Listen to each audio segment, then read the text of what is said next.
Welcome to Storytime with Tallulah. Today's reading comes from r/relationships. Our first story is titled, My Dad, 71-year-old male, died yesterday and I'm a 27-year-old male scared of the future. I'm sorry if I begin ramble typing. This is like one of my first posts on any subreddit and I am just overwhelmed. So yesterday, after my dad comes home, he eats what my mom made for him, eggs and Spam. To be clear, he has a pre-existing medical history of high blood pressure and gout. First found out when he was admitted to the hospital in 2015 when he fell ill and we basically had to force him to go to the hospital because he didn't want to go. He was put on medication since, with changes to them maybe a year or so ago. So back to when after he ate. My half-sister heard a thud around 7:40ish and told me to check because she thought maybe my parents are arguing. I go down and see my dad on the kitchen floor with my mom behind a few feet away and I'm hearing him snoring. I ask my mom a question, get worried, run back upstairs and knock on my sister's door. She calls my other sister and also tells me to stop wasting time, call 911. I was scared and frantic. I wish I called 911 or saw him when he came in so I could maybe have called sooner. They get frantic too and we all start yelling at each other and I try to maintain order. Also, I'm talking to 911 person. At some point in all of this, my brother-in-law yells for help, and I help him turn my dad onto his side, because he said he could choke on his saliva. My dad stops snoring, and we start panicking. The EMs tell us how to perform CPR, but my sister keeps yelling, and so I try to get them working together. They finally start working on it. One is doing compression, and the other giving him air and sometimes rotating. Fire department and ambulance gets here, and they start doing the same thing, but also have defibrillators, and honestly, I'm just in shock still.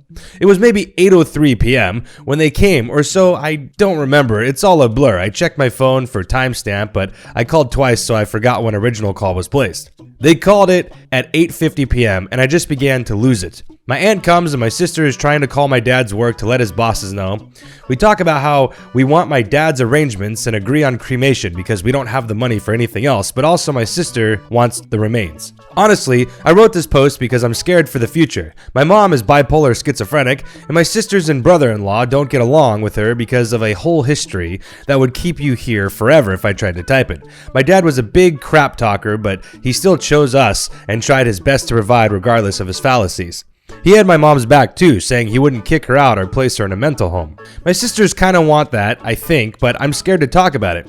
My mom is okay sometimes, but also acts up because of her mental illness sometimes, and my dad and her were her constants regardless of what happened. My mom is old and still wants to benefit from social security services that my dad had, but my sisters and I think we should get a majority control of his account because there's a lot of renovations to be done because he ignored upkeep of the house for a number of years. Example, the roof. My mom is not very sad about the ordeal because she had a long history of mental abuse from my dad, and I understand, but we for some reason stayed together. I don't know how to move forward except for one moment at a time, and I'm still waiting for funeral home to come pick up his body. It's 8:13 a.m. now, been waiting since night before, and I have been crying, but also I can't sleep, and I'm sorry if this doesn't meet guidelines. I just need to vent, even though I told a few friends I'm still in disbelief. I'm sorry to write so much, I just can't help it. I don't know how this will work moving forward. I believe it can though, but it's hard to stay positive. I'm really sorry for your loss. That's unfortunate and that's traumatizing for sure. It's going to take a while. I think really everyone should step back and process it and take time to grieve and go through that. But in terms of the finances and making arrangements, if you're in a tough situation, I think the way you're handling it with cremation and trying to figure out the accounts and stuff and all that's fine. But maybe the house stuff can wait for a little bit. Just, take time to process everything before you think about house renovations, but everyone has their own process. I hope you get through it. Our next story is titled, My boyfriend, 22-year-old male, told my best friend that he has fallen for her, a 21-year-old female. I, a 22-year-old female, am an understanding and supportive girlfriend. At least I strive to be that person. I have been with my boyfriend through his drug addiction, his university failures, him changing into a new university, etc. For the past month, my boyfriend, Nick, has been hanging out with my best friend, Emily. They text, they share memes, and she knows him about as much as I do, if not more. I am not an overly jealous person, but it did make me uncomfortable when I realized that they had been spending hours together, just the two of them. Obviously, I confronted them about it, and both of them reassured me that it was nothing. During this time, he also started bringing up things like he needs his freedom and his independence and focus on his career. Despite knowing I have been very supportive of his decision to change degrees and have been with him throughout the process, it would not come in between him and his career.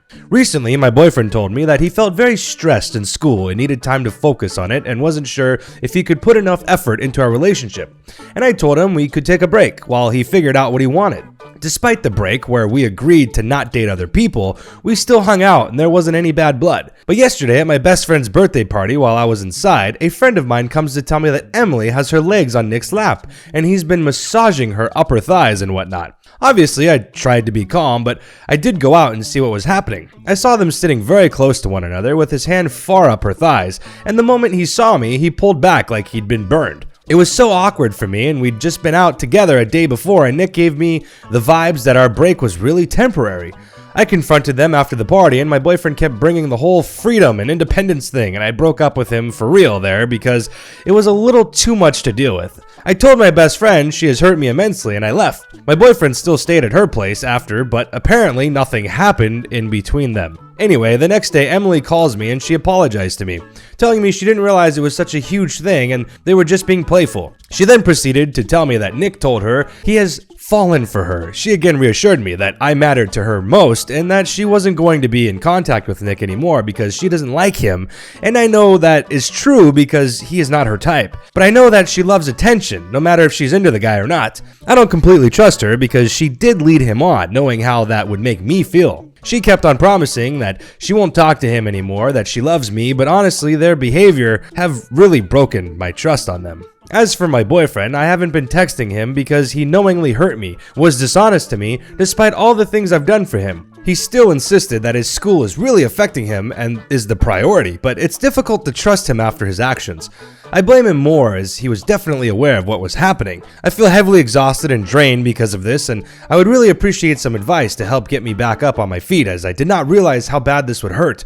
I managed to keep my self-respect and calm in front of them, but it really hurt me from within. Edit. To everyone who's telling me he's not my boyfriend and I shouldn't refer to him, I know and I agree. I also wrote this post like a day after all the incidents happened, and I was so used to referring him that way that it came out on its own. Update. Thank you to everyone for their responses. Since posting this, I've realized that they are still very immature and need to grow in their own. Some experiences in my childhood and initial adult years definitely helped me with my calmness and understanding of this situation. For now, I would break contact and let them become their own individuals, and it's good if they learn and grow from this. Thank you for everyone who commented. Once I actually realized that it wasn't me, my whole outlook changed, and I do believe that all these comments really helped with understanding that, so thank you. Well, I'm glad you're able to process that, but I think that it's completely unacceptable. I know you were taking a break, but if you both agreed to not see anybody, I think the fact that her legs on him and him touching her and stuff, that's just completely uncalled for and inappropriate, and that to me that's cheating. But it all depends on the circumstance with your guys' break, because I think the break is what makes it messy. If you guys didn't have a break and that happened, then it's totally unacceptable. But the break thing, I think, makes it a little unclear. Our next story is titled, meaning I am a 24-year-old male, and my girlfriend, who is a 24-year-old female, is hurt by cold tone and body language. I've always had an issue with my tone, body language, expressions, etc. coming off as cold. It's caused issues with family, friends, and romantic relationships. As far back as I can remember, people have been getting upset with me for coming off cold, uncaring, unsympathetic, aloof, you name it. Whether it's the way I reacted as a kid opening my birthday presents from grandma, or failing a test, or the way I react today when my friend gets a promotion or their dog dies. People have always been upset with me for my stony reactions. I really do. I even got my parents to send me to a counselor as well as this after-school program for kids with emotional issues. I actually got some great help from those experiences. My main takeaway was to focus on expressing myself with my words, and if my words seem genuine enough, my body language won't be as important. This has helped, but not gotten rid of the problem.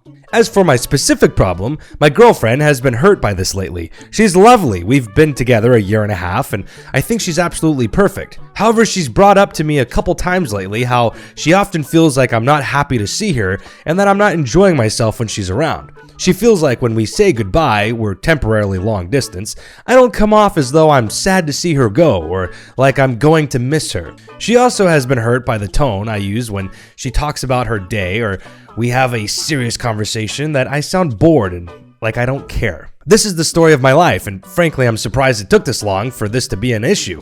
I sympathize with her, truly, because I know how hard it must be for me to always come off cold and uninterested. I really try so hard to come off interested and caring when we talk. I am interested, and I do care.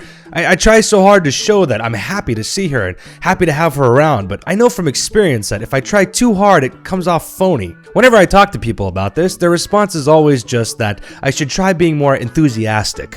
But I've been trying that for the last 16 years. I honestly think there's a chance I might be somewhere on the autism spectrum. Because this is such an insurmountable obstacle for me, how should I help my girlfriend feel better about this? She's not been unreasonable at all. It just feels like I'm trapped because I don't know how to come off more caring and warm. I honestly have no insight into that, so I don't know. I don't know if I'm the best person for advice on that.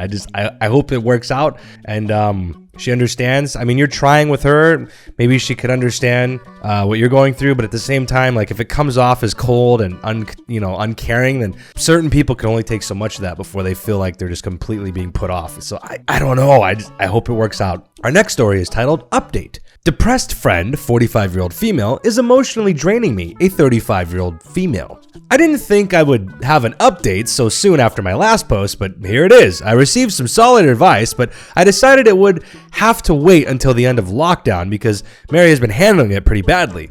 For context, she has many mental issues that she refuses to seek treatment for.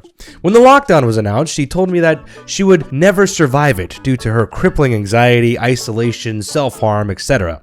I did what I could to comfort her. I told her that she had survived everything in her life so far, that she was much stronger than she thought, that she had friends in her city, etc. But she answered every one of my argument with, no, that's not true. She then deleted most of her social media because she didn't want it to stay up after her death, her words. I made a point of sending her a little message every day after that.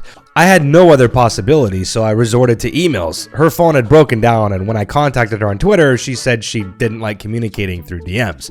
I tried my best to support and comfort her, to find the right tone, supportive but not obliviously cheerful, realistic but tactful, etc. Her answers got shorter, curter, and even a bit aggressive. At that point, I got sick, so my emails became less frequent. Being on my phone or computer worsened my headaches, and I admit I didn't feel like spending time composing a nice message to be bluntly rebuked in 3 words. Instead of daily, it became once every 3rd day, I guess. I did apologize for it, but Mary stopped answering anyway. After a few days with zero news, nothing posted on her Twitter or her remaining social media, I got very worried. I was almost considering having the police check up on her, but then I had a weird idea/intuition. I snooped into her Twitter friends' statuses and comments, and I found Mary's secondary Twitter account, on which she was posting stuff talking about her health issues, having conversations, and joking with her friends. I sent her one last email in which I innocently expressed my surprise at getting zero answer from her while I could see her posting on various websites. I wanted to remain vague to make her react, but you guessed it, she didn't answer either. To summarize, I may have overestimated my own importance in Mary's life, or I said something wrong, even though I have no idea what. I'm glad she found support in her new friends, but I'm pretty offended at being given the cold shoulder after 17 years of being her friend, or emotional dumpster as someone in the other thread put it. I have no idea what I'll do when or if she ever comes back to me. Right now, I'm full of resentment, and I don't think this friendship is worth saving. Edit. Well, this post hasn't been up for a whole day, and Mary is already back. She had a lot of good excuses that sound plausible. Internet was down for a long time, her phone broke down, she didn't think of checking her emails, but that don't make any sense. She's been on her secondary Twitter account almost daily. We were right in the middle of an email conversation, and who doesn't check their email for an entire week when it's their only means of communication with the outside world? She also added how badly she was doing mentally wise with some terrible and alarming details I cannot possibly do anything about. So I have decided to follow one kind Redditor's advice and gray rock her. I will very politely answer her email as briefly as I can and slowly but steadily fade her out of my life. I still feel guilty about it, but she has other friends she can reach out to. I'm sorry you had a friendship that you invested 17 years of your life into for it to fade out like that. That's unfortunate. I hope you get through it and you get better people in your life, or you two are able to work it out somehow, because that would be a shame to have something that's lasted for so long just go away. Unless, of course, you absolutely have to for your own sanity. I understand. Well, that's it for today. Thank you for tuning in. If you enjoyed this video, please like it. If you like these types of videos, please consider subscribing and hit that bell for notifications. If you haven't joined the Discord yet, there's a link in the description. We have an awesome and fantastic community. I'm pretty sure you'll like it. Also, I have all my other social media links in the description if you'd like to follow me there as well. Hope you all are being safe, and with that being said, we'll see you next time.